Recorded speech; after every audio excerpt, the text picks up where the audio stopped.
everybody, this is Nick Jason Lopez of ProWrestlingOpinion.com. We are back again, featuring the talent of Dynamo Pro Wrestling, based out of St. Louis, Missouri, bringing you the hardest-hitting matches in the Midwest. We hold it down here in the Northeast in Brooklyn, but it's good to know there's great wrestling, quality wrestling, happening elsewhere. We actually have the privilege and honor of having one of Dynamo Pro Wrestling's female competitors. She goes by the name of Tootie Lynn Ramsey. Being International Women's History Month, you know, it's always great to keep a spotlight on the ladies, and as we've seen from the independents to the mainstreams, women's wrestling is no longer designated to the bathroom break. It is actually now legitimate main events. We're having stipulations we've never seen before. It's a revolution. By golly, a revolution. With that in mind, I want to thank you for joining us. How have you been so far? I've been great. Just trying my best to get more bookings, and that's my goal for this year, is just to get a lot of bookings, you know? Of course. Now, I'm sure when you start, it's always a little bit tough to, you know, start to get things going, but, you know, how has that been? Do you find yourself scratching and clawing to get everything, or are people starting to come to you? Most definitely. Well, it goes both ways. Yeah, people would come to me, or I would reach out to them, but yeah, it pretty much goes both ways. All right. You certainly had a handful of experience and plenty of promotions. What would you say is your favorite state to compete in, and why? My favorite state to compete in? That's a tough one. So far, I loved everywhere I've been because it's brand new, the experience and then the crowd, everything is just new and, you know, different there. So I'm sorry, I don't really have a favorite right now. You're certainly doing better than me. I haven't left New York in, I think, 4 or 5 years. So getting the chance getting the chance to really cross those state lines, I mean, it's got to be exciting. Do you have any exciting stories on the road? You know, have you had any adventures out there? Yes. I've had some great adventures being on the road with other wrestlers. I'm sorry, I'm tongue-tied. It's been a lot of fun. Just learning about different wrestlers, and they just telling me about like their past and how they got into the business, you know. Of course. With that in mind, how did you get into the business? What are some of your influences? Well, my influence growing up when I was little, the first person I saw on TV was The Undertaker. And I've always been fascinated with scary stuff as a child. And I know that sounds weird, but as a child I've always liked scary things. And to me, Undertaker was pretty scary. So I'm like, oh wow, like, I really like this guy, you know? It's funny, people wouldn't look at The Undertaker and be like, now that's the guy that I can really trust. Yeah. Now, which version of The Undertaker was this? Was this I'll admit, the 1993-1994 version with, you know, with the ripped half sleeves and the long hair and the okay, that was like creepy Undertaker. And then he progressed into like, I want to say cult leader Undertaker, Ministry of Darkness, but you know, I love that gimmick. All the less, you know, Attitude Era, it really fit in. And then he started riding motorcycles. You know, he always has the ability to evolve. Which version of Taker was it that you fell in love with? Because I was born in 95, so, like, it didn't matter what Undertaker did, it didn't matter if he was, like, the Attitude Era version or the motorcycle version, like, it was The Undertaker. I loved him no matter what he did. Awesome. I'm a 92 baby myself, so I would say my first memories are probably the 94, 95 version. I know my cousin was legitimately scared of him because she would run away into the next room whenever he appeared on TV. I even watched it. I was just like, well, I guess it's working. Oh, come on, he's not that bad. Well, once he gets to the ring, it takes a little while, but once he gets settled in there, he's cool. The thing I love about him, too, is, it's amazing how agile in the ring he is for a big guy, and just diving over the top rope, seamlessly without effort. Even as late I just recently reviewed Backlash 2007. Just to have a little throwback, and the dude was flying all over the ring still. You would think like nowadays he's starting to calm down his in-ring style, but even back then he was taking big spots, big moves. Everything. Heck yeah. Yeah. So it's good for those kinds of things. But, Undertaker, that's certainly that's a cool way to model yourself after. With that in mind, going back towards your own career, I want to get your thoughts on Dynamo Pro Wrestling's Savannah Stone. I understand she was your first opponent. Now, can you tell us a little bit about how that came to be? Well, at first it was supposed to be, me and Savannah Stone in the ring. We were going to have our first singles match. It was really exciting. I was happy to make my first debut with her. It's like a dream come true. And unfortunately, it turned into a triple threat because of Rahne Victoria.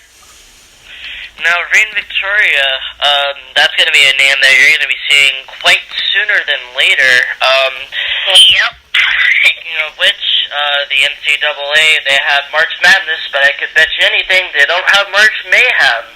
Now, March Mayhem is looking like a really big show. How are you preparing for this matchup? Preparing, continue to work hard in the ring, learn everything I need to learn, always listen to my teacher. Now, where do you feel, where do you feel you need to work on, in terms of in-ring style? In-ring style? What do I need to work on?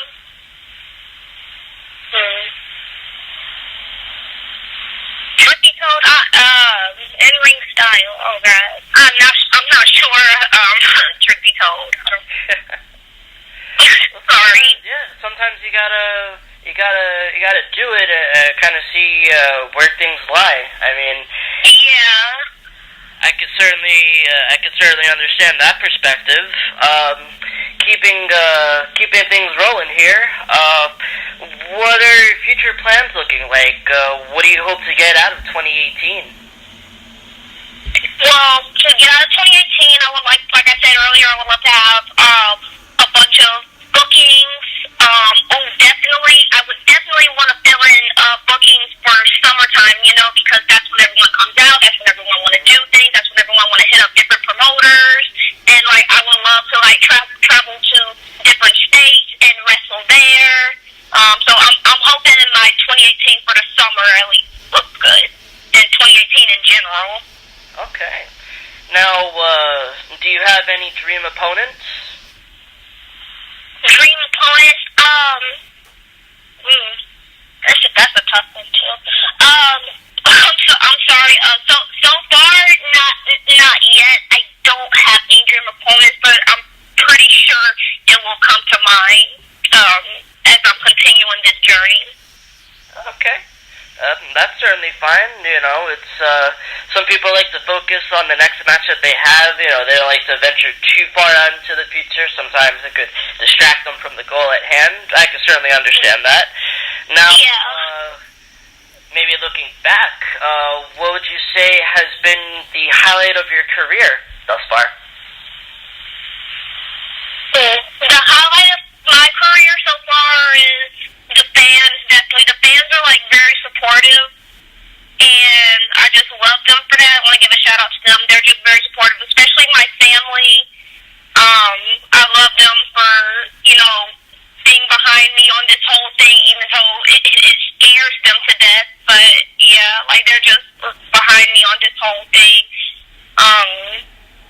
What else? And just basically, putting myself out there with different promoters who are giving me chances to, come to their shows and work with different people. Of course. It's certainly good to have a support system, if not.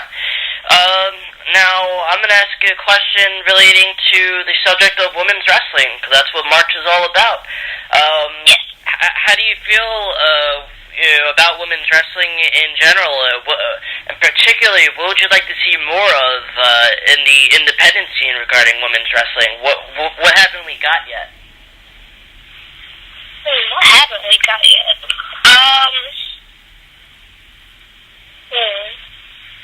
That's something else I need to look back on. We like to hit hard here at PWO. Yeah. Jeez. What haven't we got yet? Basically everything we haven't got yet, we need to have now. That's something we could have. Certainly can't see what's wrong with that. That's certainly true. Yeah. Now, in terms of, what's the most challenging aspect of being a wrestler? What are some challenges you typically come across in a day? Oh, challenges.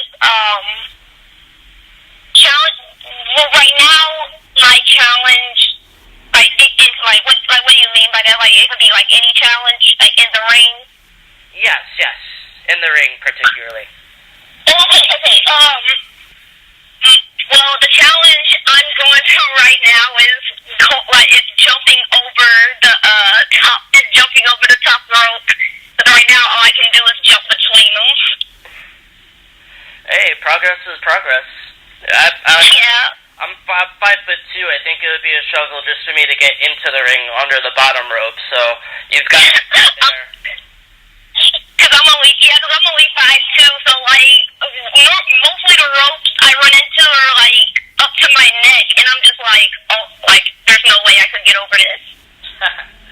I always had a little obsession maybe with the ring ropes when I was younger, watching them bounce all over the place. They look so soft, but, then I hear stories they're actually cable wires that really aren't so forgiving, when you run on them. Yes, that is true, because I remember when it was my first time in the ring, when I ran the ropes, I came home and my back was super, super sore, and my mom was like, you have purple marks on your back, and I'm like, yeah, that's from running the ropes. Wow, that's crazy. I used to just look at it, I used to think, it's like Twizzlers, like licorice, it looks fun. And then I hear stories like that, I'm like, okay, no, I'm gonna stay on the floor, yeah, I'm gonna stay right here on the concrete. I don't blame you. It's a lot safer down here. I mean, either way, it's always been fun to be a spectator on things. I've been watching independent wrestling, I want to say, since about 2004. My older brother brought me to Ring of Honor. CM Punk and AJ Styles was on that card. It's crazy to think how things have progressed. With that in mind, what do you hope to, accomplish maybe 5 years from now? What do you hope to say that you were the first person to do?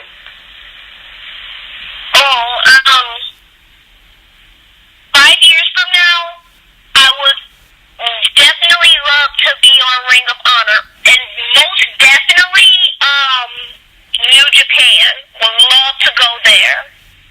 They're certainly breaking ground over there. They seem to get better with every year, and the fact that they that they're catering to a global audience, it's all the more better. Even if you watch, every single one of their shows, there's always that one match, that's just, it's beating everything that's over here in the States. But even then, it's hard to ignore what's happening. And then it's cool to see with the Ring of Honor, they're actually doing more with their Women of Honor promotion. Do you hope to be involved with any of those plans? Absolutely. It's always good to have something to look forward to, and we're going to start wrapping it up here. I want to thank you so much for taking the time out to talk to us. Is there anything you want to mention, and any last words, anything that you haven't gotten out there to anybody who hasn't heard of Dynamo Pro Wrestling? Want to tell them a little bit why they should come out and come see you perform? Yes, Dynamo Pro Wrestling is just one of the hottest companies I've ever been on. You should definitely come out to support. You're going to have wrestlers there like Makazi, you're going to have Mike Outlaw, you're going to have myself, you're going to have Rahne Victoria, Savannah Stone, and everyone in that locker room is just amazing. Like, you should definitely come out to support us. It's going to be at Concordia Gym. I think I said that backwards, but yeah, I got to look on the calendar and the poster again. But yeah, you should definitely come out to support. All right, that all sounds good. Well, gonna end it here. Thank you again, and wish you the best of luck on the rest of your career going forward. Hopefully, in 2-3 years down the line, I could say, "Oh my God, I can't believe I saw Tootie Lynn Ramsey when she was just starting, and now she's all over the place. Now she's Japan's biggest star." The future. Thank you. Yeah, no problem. The future holds no limits, and with that, I'm gonna thank everybody here for listening, and again, thank you.